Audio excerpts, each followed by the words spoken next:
Vamos fazer uma breve viagem no tempo. Seguir os caminhos trilhados por uma doença que, desde a antiguidade, deixa suas marcas.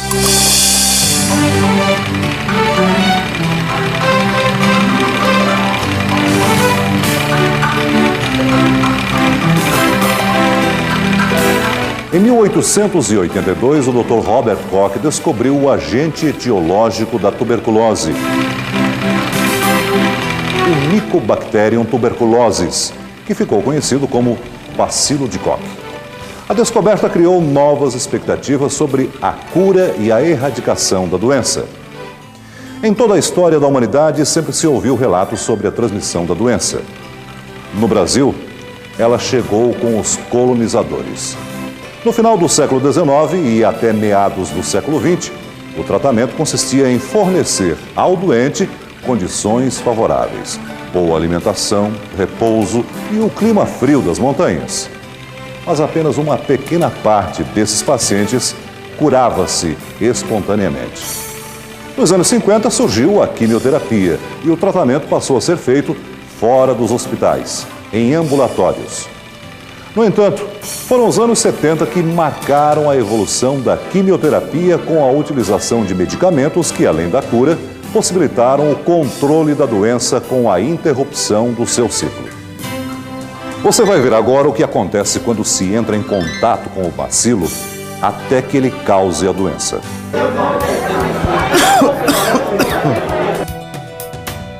Os bacilos penetram nas vias respiratórias pela inalação de partículas suspensas no ar. Somente algumas partículas contendo bacilos chegam aos pulmões. Em pessoas com baixa resistência, os bacilos se multiplicam dentro das células de defesa, na região dos alvéolos pulmonares. Outras células de defesa chegam ao local. Esse conjunto forma um nódulo conhecido como tubérculo inicial, caracterizando a infecção primária. Caso o organismo consiga impedir a multiplicação dos bacilos, a lesão poderá calcificar e, em algumas situações, ser vista ao raio-x. Quando a infecção continua, os bacilos começam a se multiplicar intensamente e são liberados para o meio externo quando um doente tosse, fala ou espirra. Tosse com expectoração constante por mais de 3 semanas caracteriza indivíduo sintomático respiratório. A investigação da suspeita clínica deve começar pelo diagnóstico laboratorial, a baciloscopia. A baciloscopia com amostras de escarro é um método recomendado pelo Ministério da Saúde para o diagnóstico laboratorial da tuberculose pulmonar. Esse método detecta a maioria dos casos bacilíferos, que são as principais fontes de transmissão da doença. É também um método rápido, de fácil execução e de baixo custo. Por isso, a baciloscopia é tão importante. E neste vídeo, nós vamos ver os procedimentos de coleta da amostra, preparação do esfregaço, coloração pelo método de Ziel-Nielsen, leitura e interpretação dos resultados.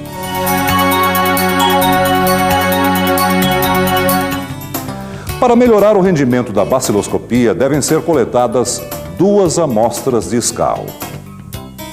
A primeira, imediatamente após o atendimento na unidade de saúde. Para isso, forneça um pote identificado e as instruções detalhadas para a coleta. Encaminhe o paciente para um local isolado, claro, arejado e que receba a luz do sol. Inicialmente, o paciente deve lavar a boca para eliminar resíduos. A seguir, ele deve puxar o ar pelo nariz, prender a respiração e soltar o ar lentamente pela boca. Esse procedimento deve ser repetido mais 2 vezes. Depois disso, o paciente deverá fazer uma inspiração profunda, prender a respiração e soltar o ar com esforço de tosse, escarrando dentro do pote.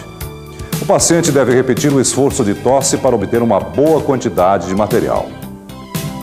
Encerrada essa primeira coleta, o pote deve ser fechado e entregue ao profissional.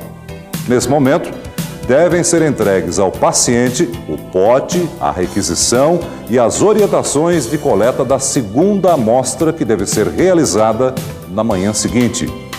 Explique também os cuidados para acondicionamento e transporte da amostra até a unidade de saúde. Bem, veja a seguir como preparar o esfregaço para a baciloscopia.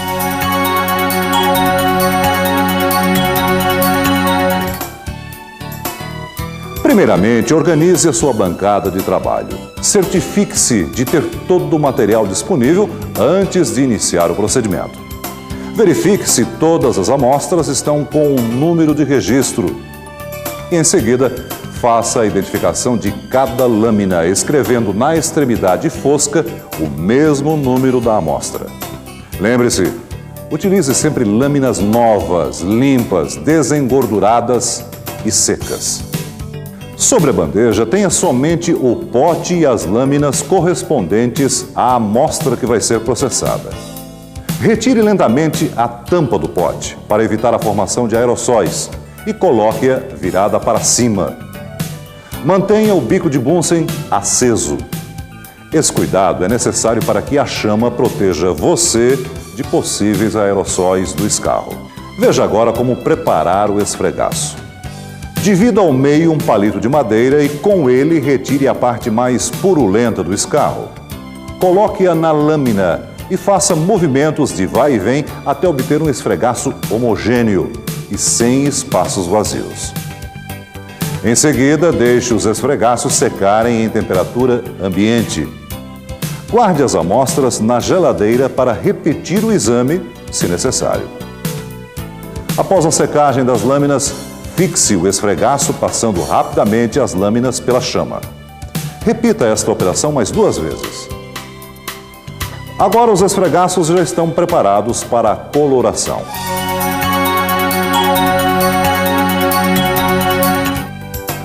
O método de coloração recomendado é o de Ziehl-Neelsen, por permitir a identificação específica dos bacilos álcool ácido resistentes. Coloque as lâminas com o esfregaço fixado no suporte. Antes de iniciar a coloração, filtre os corantes, a fucsina fenicada e o azul de metileno. Comece a coloração colocando a fucsina filtrada sobre o esfregaço. Aqueça suavemente até a emissão de vapores. Marque 5 minutos e durante este tempo repita o aquecimento até a emissão de vapores mais 2 vezes. Mas atenção, o aquecimento é rápido e deve ser apenas suficiente para a emissão de vapor. Nesta etapa, todas as estruturas são coradas pela fucsina e o calor aumenta a penetração desse corante nas micobactérias. Passados os 5 minutos, despreze a fucsina e lave as lâminas em água corrente. Em seguida, você vai fazer a descoloração. Para isso, cubra todo o esfregaço com álcool ácido. Este procedimento deve ser realizado em, no máximo, 2 minutos. Note bem, nessa etapa somente as micobactérias reterão a fucsina, enquanto as outras estruturas serão descoradas.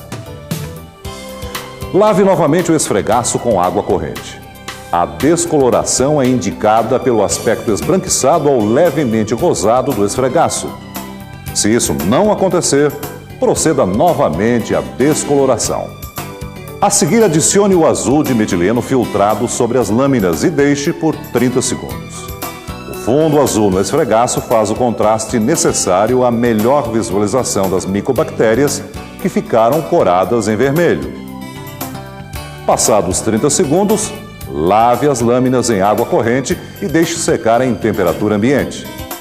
No próximo segmento, acompanhe como fazer a leitura e como registrar e interpretar os resultados da baciloscopia.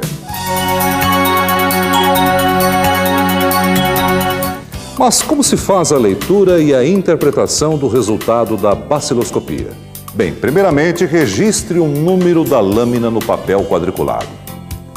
Pingue sobre a lâmina uma gota de óleo de imersão no ponto onde deve ser iniciada a leitura. Examine ao microscópio utilizando objetiva de imersão.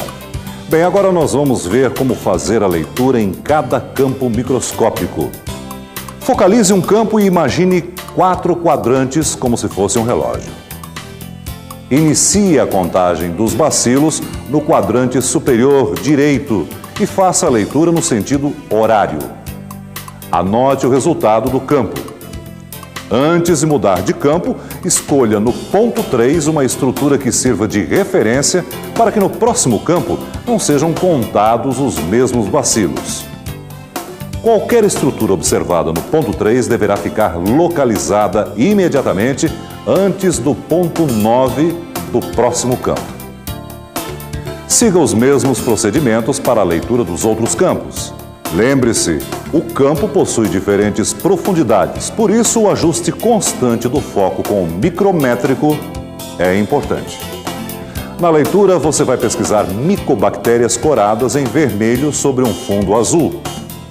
Os bacilos podem se apresentar isolados, em grupos ou fragmentados. Para obter o resultado de cada lâmina, você deverá ler 20, 50 ou 100 campos, de acordo com o número de bacilos encontrados. Veja na prática como acontece. Leia primeiramente 20 campos. Ao final, some o número de bacilos encontrados e divida por 20. Assim, você obterá a média por campo.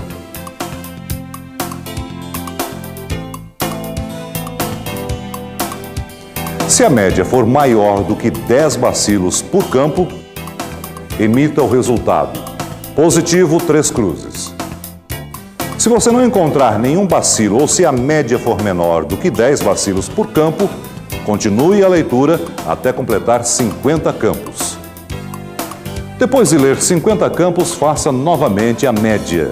Se você encontrar uma média de 1 a 10 bacilos por campo, o resultado é positivo, 2 cruzes. Caso ainda não tenha encontrado nenhum bacilo ou se a média em 50 campos for menor do que 1 bacilo por campo, continue a leitura até completar 100 campos.